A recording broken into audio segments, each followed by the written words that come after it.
الله أكبر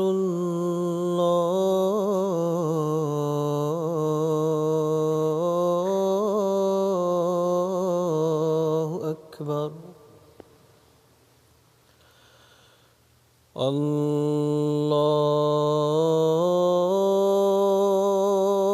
الله أكبر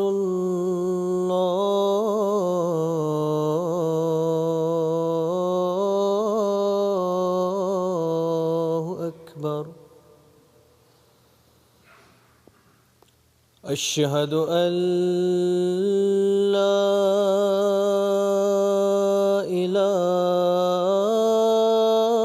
إله إلا الله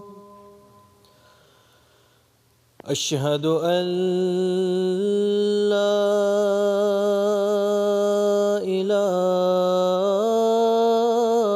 إله إلا الله أشهد أن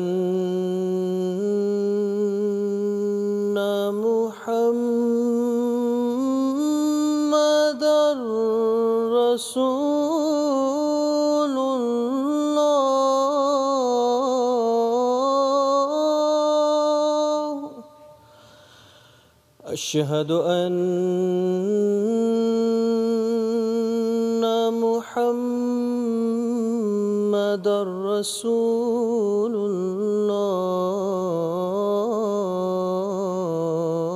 الله حي على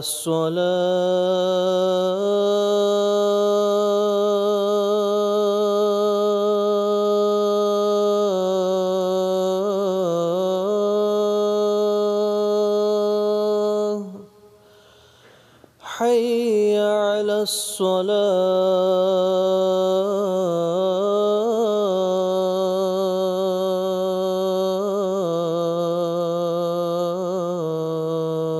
الصلاة حي على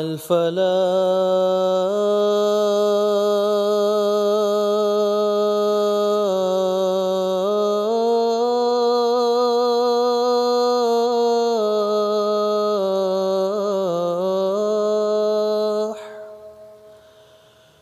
حي على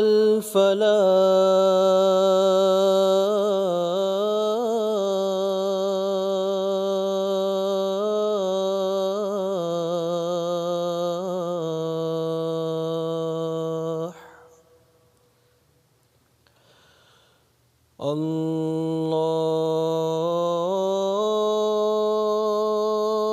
الله أكبر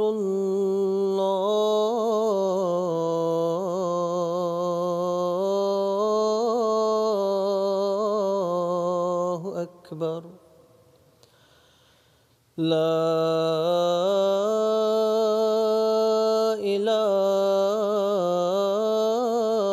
إله إلا الله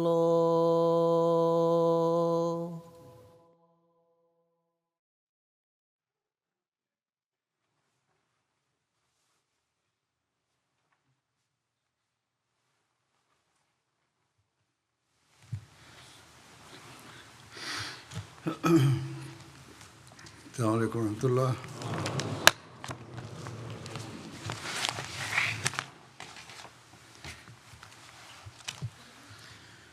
أشهد أن لا إله إلا الله وحده لا شريك له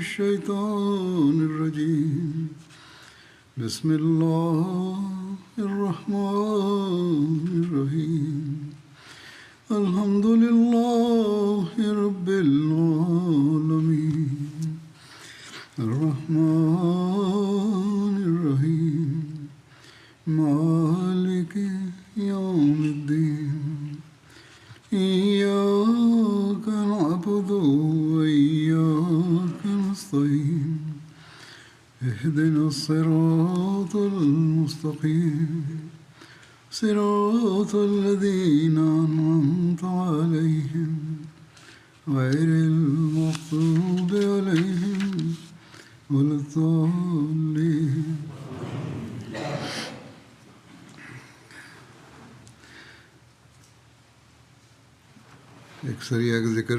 Dalam menjelaskan salah satu syariah atau pertempuran, disebut juga perihal syahidnya Hazrat Khubaib. Rincian lebih lanjut sehubungan dengan hal ini adalah tertera sebagai berikut. Disebutkan bahwa beliau adalah sahabat pertama yang disyahidkan dengan cara diikat di tiang kayu. Artinya beliau disyahidkan dengan cara diikat seperti halnya disalib. Allamah Ibnu Asir Jazari menulis bahwa Hazrat Khubaib adalah sahabat pertama yang disalib di jalan Allah Ta'ala. Dalam sebuah riwayat disebutkan bahwa seorang Quraisy berkata kepada Hazrat Khubaib, "Jika kamu meninggalkan Islam, kami akan melepaskanmu. Namun jika kamu tidak meninggalkan Islam, kami akan membunuhmu." Hazrat Khubaib menjawab, "Dibunuh karena Allah adalah suatu hal yang biasa."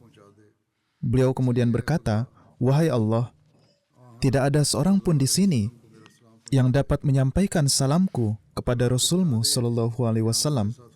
Oleh karena itu, wahai Allah, Engkau sendirilah yang menyampaikan salamku kepadanya dan beritahukan kepada beliau apa yang terjadi pada kami di sini." Hazrat Usama bin Zaid meriwayatkan bahwa suatu hari Nabi SAW tengah duduk bersama para sahabat. Kemudian beliau mengalami sesuatu seperti halnya beliau tengah menerima wahyu. Kami mendengar beliau bersabda, "Waalaihissalam warahmatullahi wabarakatuh." Yani semoga keselamatan, kedamaian, dan keberkatan dari Allah tercurah kepadanya. Setelah selesai turunnya wahyu, Rasulullah SAW bersabda, "Beliau adalah Jibril yang tengah menyampaikan kepadaku salam dari Hazrat Khubaib." Orang-orang Quraisy telah mensyahidkannya. Ada riwayat yang mengatakan bahwa kaum Quraisy memanggil 40 orang untuk menyaksikan pembunuhan Hazrat Khubaib, yaitu mereka yang anggota keluarganya terbunuh pada Perang Badar.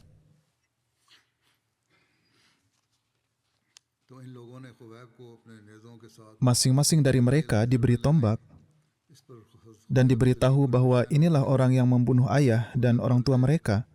Setelah itu mereka mulai menusuk Hazrat Khubaib dengan tombak mereka, dan Hazrat Khubaib lantas merasakan penderitaan di kayu salib. Beliau kemudian berbalik dan melihat ke arah Ka'bah. Beliau berkata, "Segala puji bagi Allah yang telah mengarahkan wajahku ke arah kiblatnya." Setelah itu, orang-orang musyrik itu membunuh Hazrat Khubaib.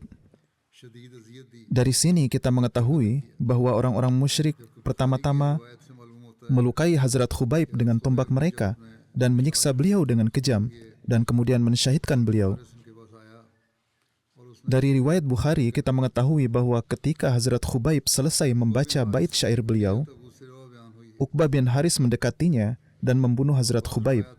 Sebutan dari Uqbah bin Haris adalah Abu Sirwah. Dalam beberapa riwayat tercatat bahwa Abu Sirwah, Uqbah bin Haris saat itu masih muda. Ia diberi tombak, tapi Abu Maisar Abdari adalah yang menyerang Hazrat Khubaib. Dengan kata lain, tombak itu diberikan kepada seorang anak kecil, tetapi orang yang lebih tualah yang benar-benar menusuk beliau dengan tombak itu. Beberapa ulama menyebutkan Abu Sirwah secara terpisah dan mengatakan bahwa Uqbah bin Haris adalah saudaranya. Ketika Abu Maysarah menyerang Hazrat Khubaib, itu hanya melukai beliau. Setelah itu Abu Sirwah melangkah maju dan membunuhnya. Kemudian Uqbah bin Haris yang menerima Islam pada saat Fatah Mekah menyatakan, saya saat itu masih muda ketika Abu Maysarah Abdari memberi saya tombak, tetapi dialah yang mensyahidkan Hazrat Khubaib dengan memegang tangan saya. Sehubungan dengan hal ini, Hazrat Mirza Bashir Ahmad Sahib menulis, para pemimpin Quraisy dalam permusuhan ini, sifat adil dan belas kasih mereka tidak lagi menjadi pertanyaan. Oleh karena itu, suku Bani Haris dan para pemimpin Quraisy lainnya membawa Hazrat Khubaib ke lapangan terbuka untuk mensyahidkan beliau dan merayakan kewafatan beliau. Ketika Hazrat Khubaib merasakan waktunya pensyahidan, beliau memohon kepada kaum Quraisy agar memberinya kesempatan untuk melaksanakan sholat 2 rakaat sebelum kewafatan beliau.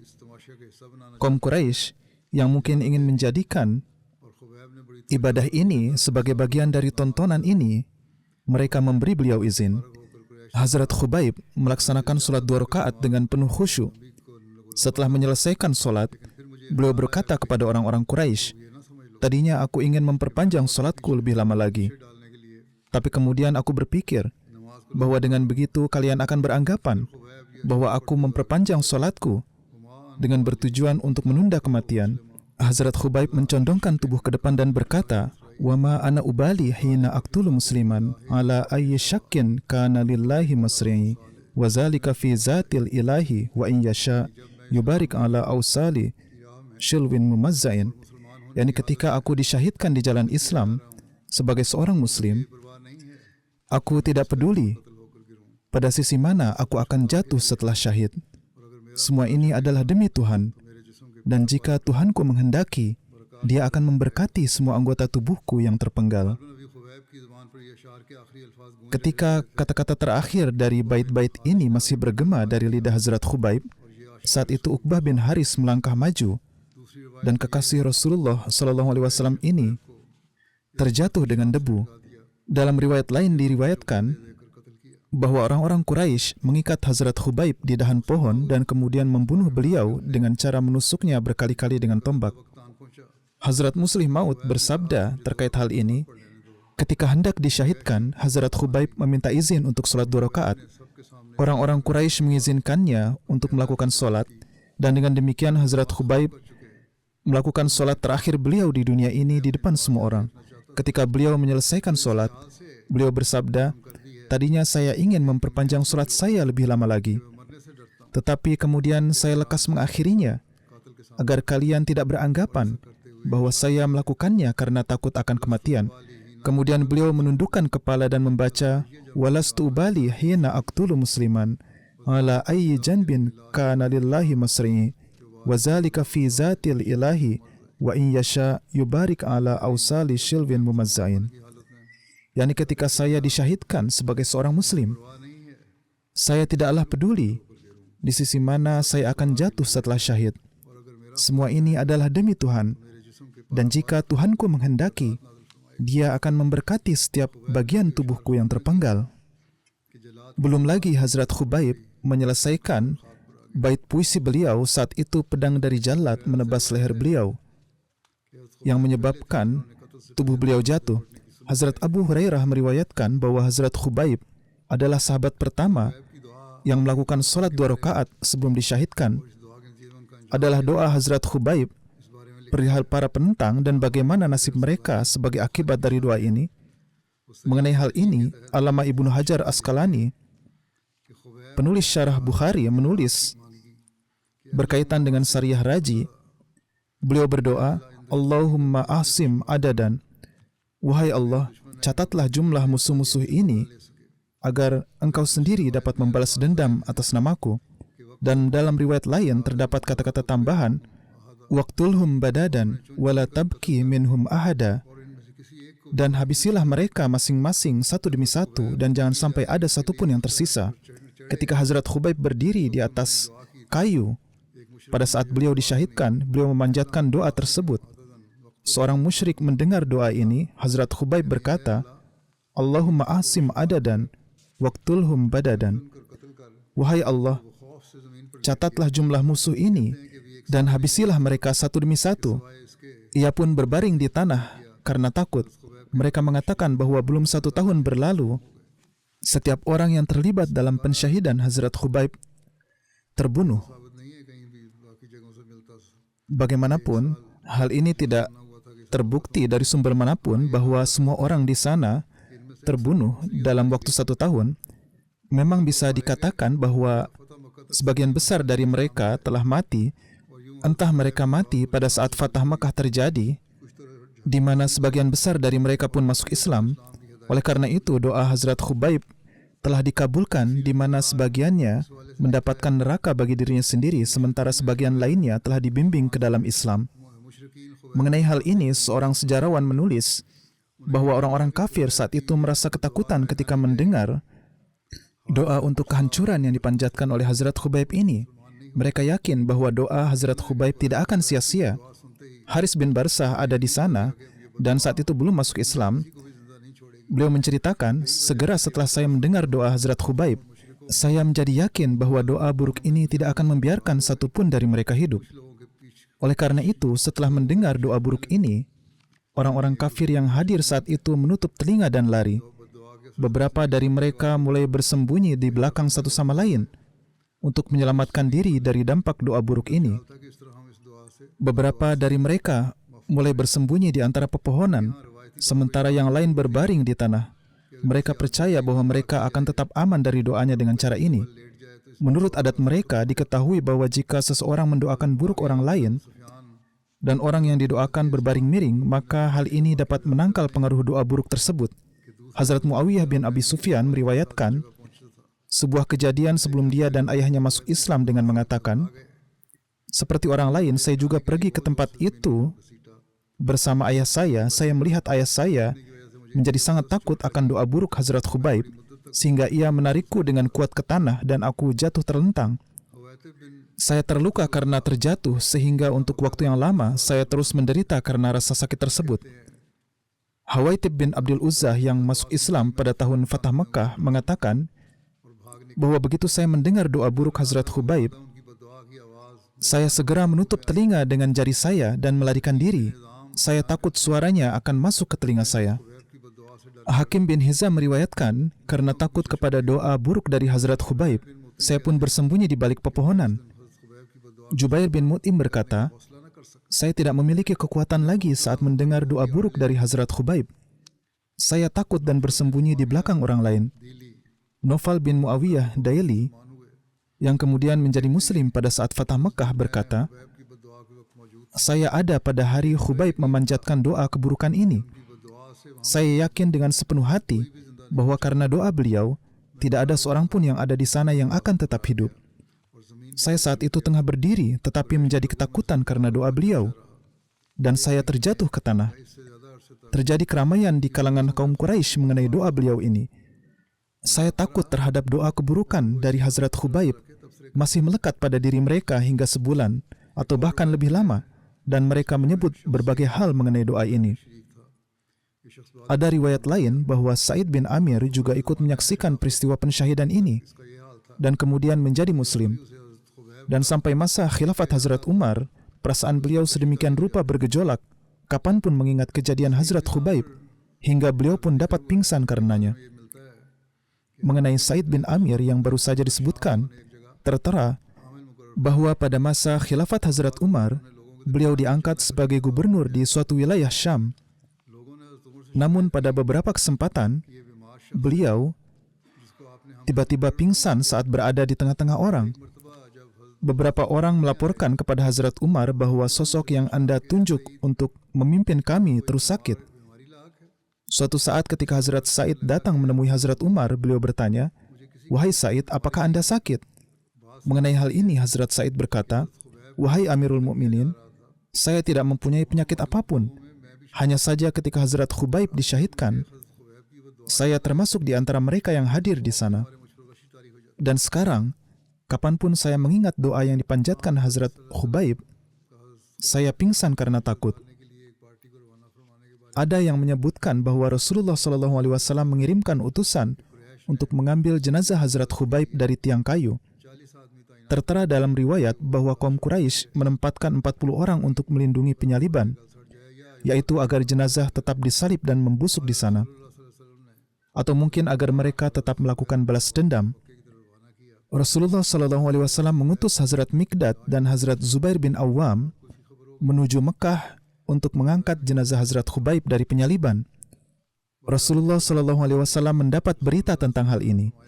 Barangkali Allah Ta'ala yang telah menaruh berita ke dalam kalbu beliau.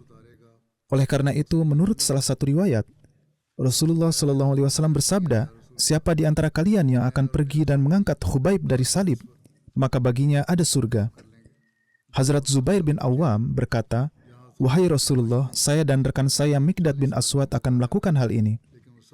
Ketika keduanya sampai di tempat jenazah beliau diikat, mereka menemukan 40 orang pria di sana, namun semuanya dalam keadaan tertidur lelap. Mereka berdua mengangkat jenazah Hazrat Khubaib dan kejadian ini terjadi 40 hari setelah syahidnya Hazrat Khubaib. Hazrat Zubair mengangkat jenazah Hazrat Khubaib di atas kuda, lalu berangkatlah mereka berdua. Ketika orang-orang kafir mengetahui dan melihat Hazrat Khubaib hilang, mereka menyampaikan berita ini kepada kaum Quraisy. Setelah itu 70 penunggang kuda berangkat. Mereka pun menambahkan lebih banyak orang untuk mengejar kedua sahabat itu. Kemudian ketika orang-orang Quraisy telah dekat dengan kedua sahabat tersebut, Hazrat Zubair menempatkan tubuh Hazrat Khubaib di tanah. Setelah itu Hazrat Zubair membuka sorban di kepalanya dan berkata, aku adalah Zubair bin Awam dan ini adalah temanku Mikdad bin Aswad. Kami berdua adalah singa pemberani yang telah meninggalkan anak-anak kami. Jika kalian mau, kami akan menyambutmu dengan anak panah kami. Atau jika kalian menginginkan, kami akan menyerangmu. Atau jika kalian menginginkan, kalian dapat kembali dari sini. Mendengar hal ini, orang-orang musyrik itu berbalik dan pergi. Selanjutnya, Hazrat Zubair mencari jenazah Hazrat Khubaib, namun beliau tidak dapat melihatnya dimanapun juga, seolah-olah telah habis ditelan bumi. Karena itu, Hazrat Khubaib diberi gelar Bali'ul Ard, artinya sosok yang ditelan bumi. Riwayat-riwayat yang menyebutkan hilangnya jenazah beliau dengan cara seperti ini tampaknya agak aneh. Namun ada satu riwayat yang akan saya sebutkan mengenai bagaimana jenazah tersebut menghilang dan sepertinya benar. Meskipun demikian, sehubungan dengan para malaikat yang merasa bangga terhadap Hazrat Zubair dan Hazrat Mikdad, ada riwayat bahwa setelah kejadian ini, ketika Hazrat Zubair dan Hazrat Mikdad mencapai Madinah dan pergi menemui Nabi SAW, pada saat itu malaikat Jibril tengah duduk bersama Nabi SAW. Malaikat Jibril berkata kepada Rasulullah SAW, wahai Muhammad SAW, bahkan para malaikat pun bangga dengan kedua sahabatmu ini. Dalam kitab sejarah disebutkan ada kelompok lain yang dikirim untuk mengambil jenazah Hazrat Khubaib. Menurut riwayat ini, Nabi SAW mengutus Hazrat Amr bin Umayyah dalam misi pengintaian terhadap kaum Quraisy. Beliau meriwayatkan, saya sampai di daerah tempat Hazrat Khubaib disalib. Saya ragu-ragu karena adanya mata-mata lain. Saya menaiki salib dan menurunkan tubuh Hazrat Khubaib, yang akibatnya ia terjatuh ke tanah. Untuk sementara waktu aku tetap bersembunyi. Aku mendengar suara di belakangku. Ketika aku melihat sekeliling, aku tidak dapat melihat jenazah Hazrat Khubaib dimanapun. Seolah-olah bumi menelan jenazah beliau. Sampai hari ini tidak ada jejaknya. Di sini bahkan dalam riwayat ini sepertinya ada yang dilebih-lebihkan. Menurut riwayat lain, Hazrat Jabbar bin Sakhar Ansari diutus bersama Hazrat Amr bin Umayyah. Ketika orang-orang Quraisy yang diperintah menjaga jenazah mengejar keduanya, Hazrat Jabbar meletakkan jenazah ke sungai. Dengan cara ini Allah Ta'ala melindungi tubuh Hazrat Khubaib dari tangan orang-orang kafir. Meskipun demikian, seperti yang saya sebutkan, ada riwayat berbeda mengenai jenazah ini dan inilah riwayat yang tampaknya lebih akurat. Saat mereka dikejar, Hazrat Jabbar meletakkan jenazah Hazrat Khubaib di sungai dan aliran sungai tersebut menghanyutkan jenazah itu. Dan demikianlah, derasnya arus sungai mampu menghanyutkan jenazah. Namun ada juga riwayat berbeda mengenai hal ini. Alhasil jenazah beliau tidak dapat berada di tangan musuh dan disebutkan bahwa bumi telah menelan tubuh beliau dan karena itulah beliau kemudian dikenal sebagai Bali'ul Ard, yaitu sosok yang tubuhnya lenyap di dalam bumi. orang-orang kafir tidak dapat melaksanakan rencana mereka. Dan dengan cara ini, Allah Ta'ala telah menyelamatkan jasad beliau dari keburukan musuh. Allah Ta'ala juga melindungi orang yang dicintainya dengan cara ini.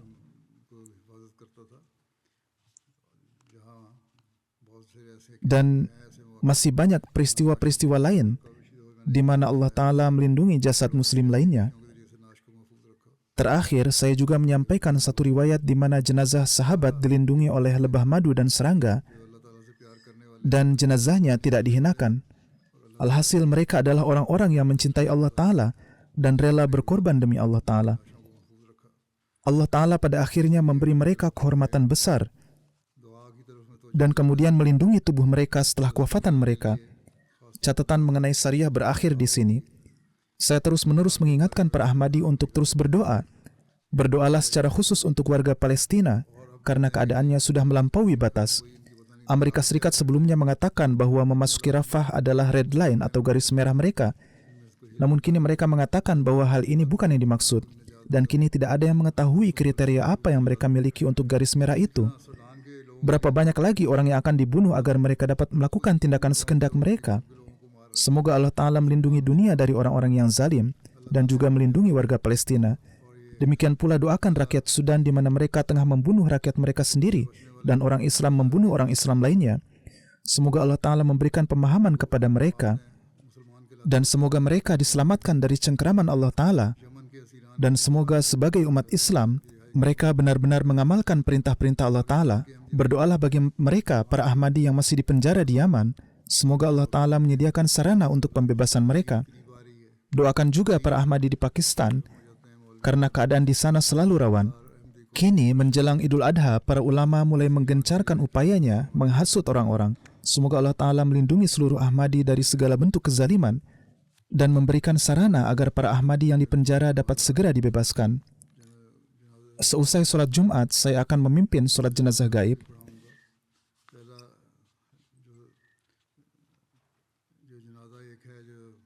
Yang pertama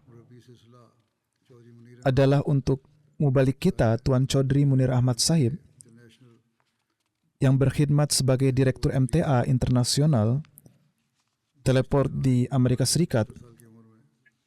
Beliau meninggal baru-baru ini pada usia 73 tahun. Innalillahi wa inna ilaihi raji'un. Ahmadiyah masuk di keluarga beliau melalui kakek buyut beliau, yaitu Hazrat Maulvi Fazaldin Sahib radhiyallahu anhu, yang nama beliau ada di urutan kedua dalam daftar 313 sahabat Hazrat Masih Maud alaihissalatu wassalam. Chaudhry Munir Sahib lulus dari Jamiah Ahmadiyah Rabwah pada tahun 1978 setelah lulus dari ujian syahid. Setelah itu beliau berkhidmat sebagai mubalik di berbagai tempat di Pakistan. Beliau pernah berkhidmat sebagai muktamad di Khudamul Ahmadiyah Markaziyah. Beliau lalu ditugaskan ke Amerika Serikat pada tahun 1981 dan bertugas di sana hingga tahun 1990. Kemudian kembali lagi. Beliau kemudian ditugaskan lagi ke Amerika Serikat pada tahun 1994 dan terus berkhidmat di sana hingga wafat. Beliau memainkan peran yang luar biasa dalam mendirikan sarana MTA Teleport di Amerika Serikat. Awalnya ini hanya sebuah studio yang kecil untuk transmisi dan kemudian diperluas dan menjadi satu departemen yang terpisah yang mencakup Amerika Utara dan Selatan. Dan saya menunjuk beliau sebagai direkturnya di MTA.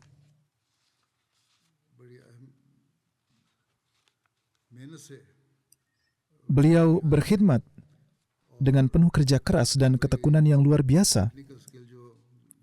Beliau tidak memiliki gelar formal di bidang ini,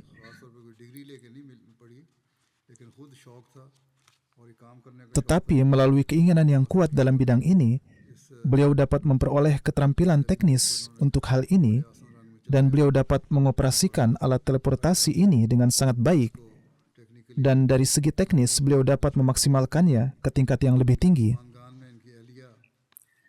Beliau meninggalkan seorang istri, putra dan 2 putri. Anak-anak beliau menyebutkan bahwa beliau adalah sosok yang selalu bertawakal kepada Allah Ta'ala.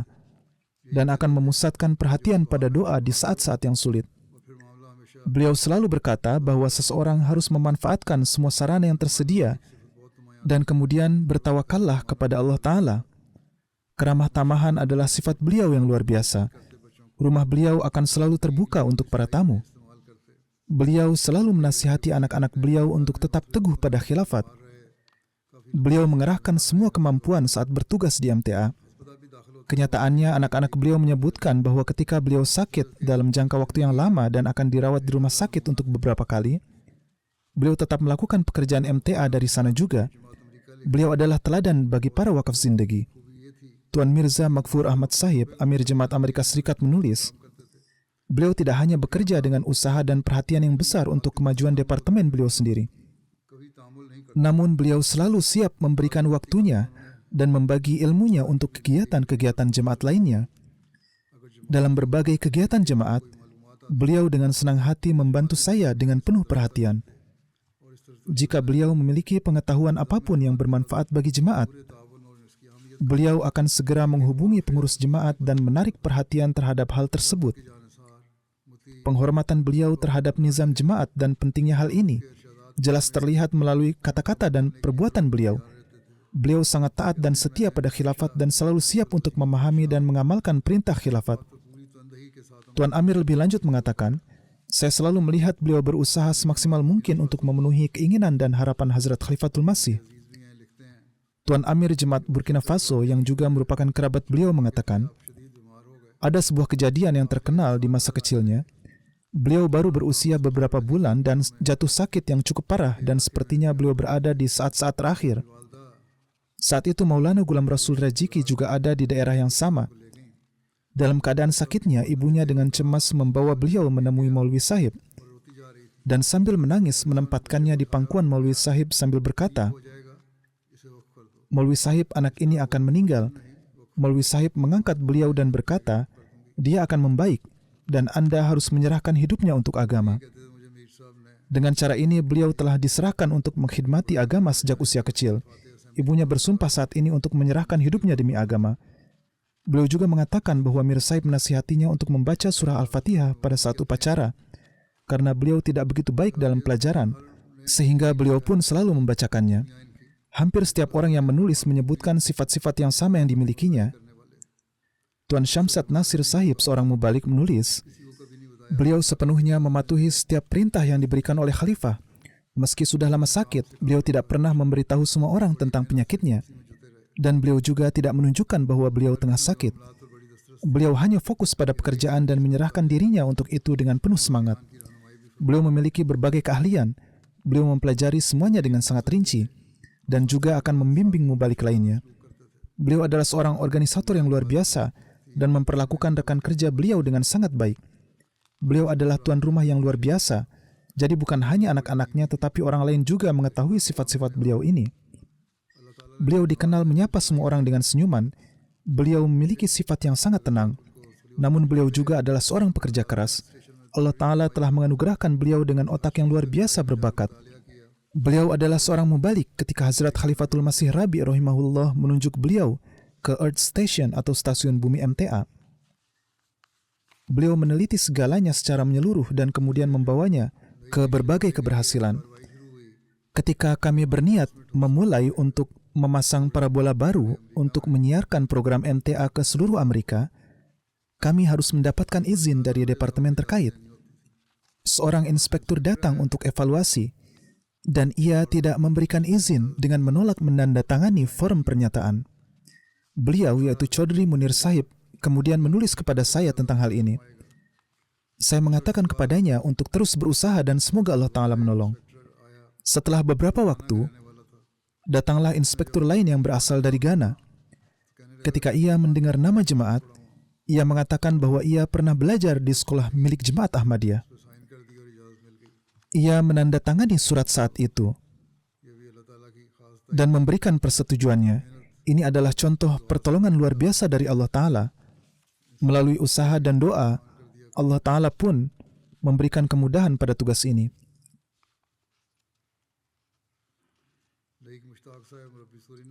Kemudian Tuan Laik Mustaq Sahib, seorang mubalik di Suriname, menulis, Beliau berkeliling ke berbagai negara di Amerika Latin untuk memperoleh informasi tentang MTA. Beliau tinggal di Suriname selama 3 hari dan berkata, "Saya diutus ke sini untuk Hazrat Khalifah untuk suatu tujuan, dan saya hanya akan melaksanakan tugas ini, dan karena ini saya tidak akan ikut serta dalam rekreasi apapun." Oleh karena itu, beliau menghabiskan seluruh waktu untuk menguji siaran MTA, mengunjungi rumah-rumah, mendorong anggota untuk mendapatkan manfaat dari MTA dan menyelesaikan masalah yang dihadapi oleh para pemuda saat menerima siaran MTA. Beliau mengatakan kepada saya bahwa suatu kali seorang mubalik mengeluh kepadanya. Beberapa mubalik pun mengungkapkan keluhan seperti ini bahkan sampai sekarang. Mubalik itu mengeluh dengan berkata, "Kami sudah disuruh belajar di jamiah selama 7 tahun. Namun sekarang kami disuruh bekerja di kantor."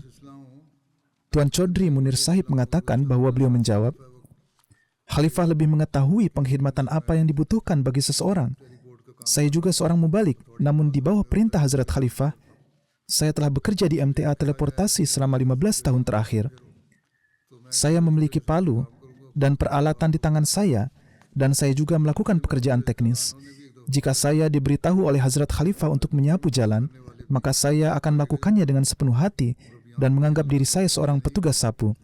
Hazrat Muslim Maud radhiyallahu an pernah bersabda bahwa akan tiba saatnya para mubalik pun harus ditugaskan di kantor, bukan mengangkat orang lain.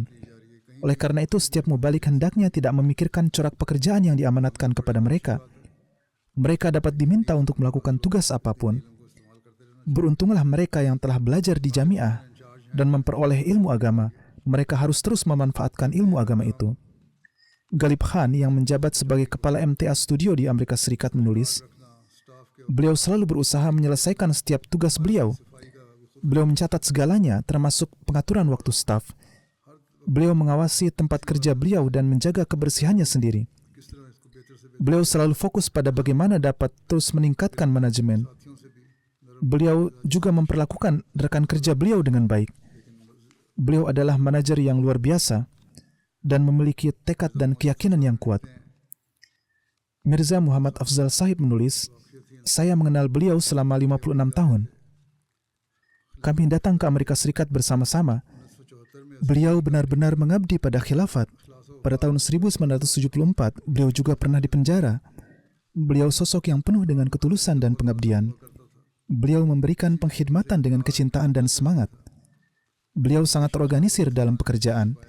Beliau tidak pernah menolak untuk mengambil bagian dalam pekerjaan apapun. Saya selalu mendapati beliau sebagai Sultan Nasir atau penolong sejati dan pengkhidmat khilafat." Tuan Zafar Sarwar Sahib juga mengatakan bahwa ketika transmisi dimulai dengan cara teleportasi di Amerika, beliau memohon Hazrat Khalifatul Masih Rabi rahimahullah untuk mengirim seorang insinyur yang akan ditunjuk untuk pekerjaan teknis. Hazrat Khalifatul Masih Rabi bersabda bahwa beliau sendiri harus belajar menjadi seorang insinyur.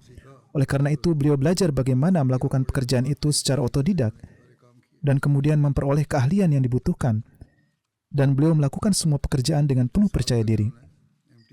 Beliau berkhidmat di MTA selama 29 tahun, meskipun selama ini beliau menderita penyakit jantung juga.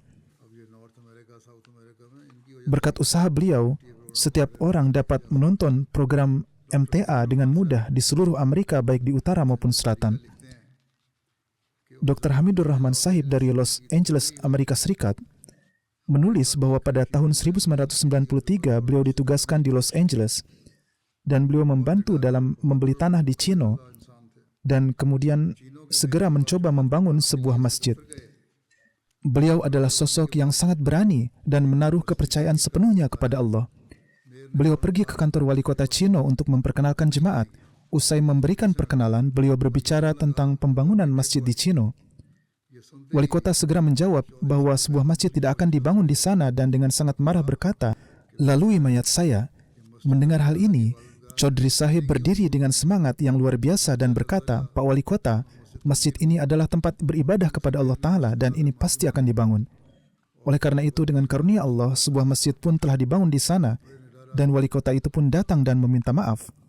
Setelah itu, ia beberapa kali mengunjungi masjid. Beliau adalah sosok yang sangat berani. Tuan Hamad Sahib adalah seorang mubalik yang juga memiliki hubungan keluarga dengan Munir Sahib. Menuturkan, ketika saya pertama kali berkhidmat di lapangan, saya menghadapi berbagai tantangan. Beliau mendengarkan dengan penuh kasih sayang apa yang saya katakan dan kemudian menjelaskan semuanya kepada saya dengan cara yang sangat bijaksana.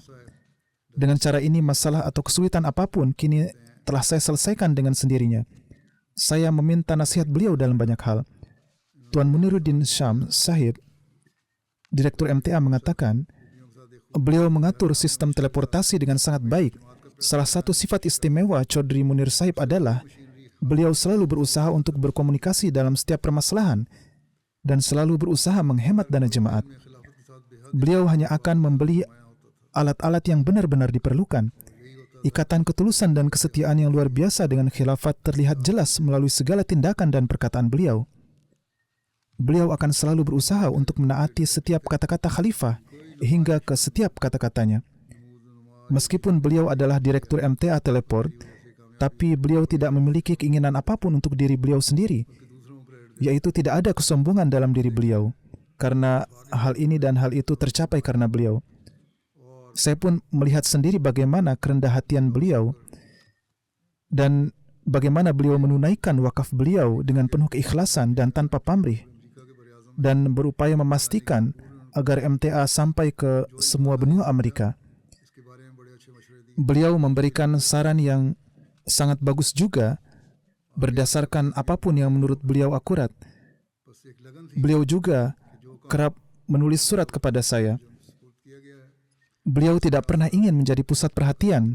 Beliau memiliki keinginan yang mendalam untuk menyelesaikan tugas yang diberikan kepadanya oleh khalifah dengan cara yang terbaik. Semoga Allah Ta'ala melimpahkan ampunan dan rahmatnya serta meninggikan derajat beliau.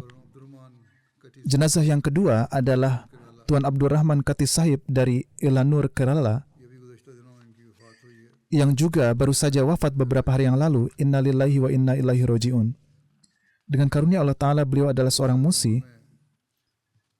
Beliau masuk ke dalam Jemaat Ahmadiyah pada usia 16 tahun melalui paman beliau, yaitu Maulana Muhammad Alwi Sahib. Beliau rutin menjalankan puasa dan sholat serta memiliki hubungan yang sangat tulus dengan jemaat. Beliau adalah sosok yang sederhana, memiliki kerendahan hati dan berbudi luhur. Beliau selalu berusaha memasukkan segala segi keagamaan dalam semua yang beliau laksanakan. Putra beliau menulis, beliau mengutamakan agama dalam tarbiyat kami. Oleh karena itu, di pagi hari sebelum kami pergi ke sekolah, beliau memastikan agar kami teratur membaca Al-Quran. Dan juga di malam hari sebelum tidur, istri beliau meninggal 3 tahun yang lalu.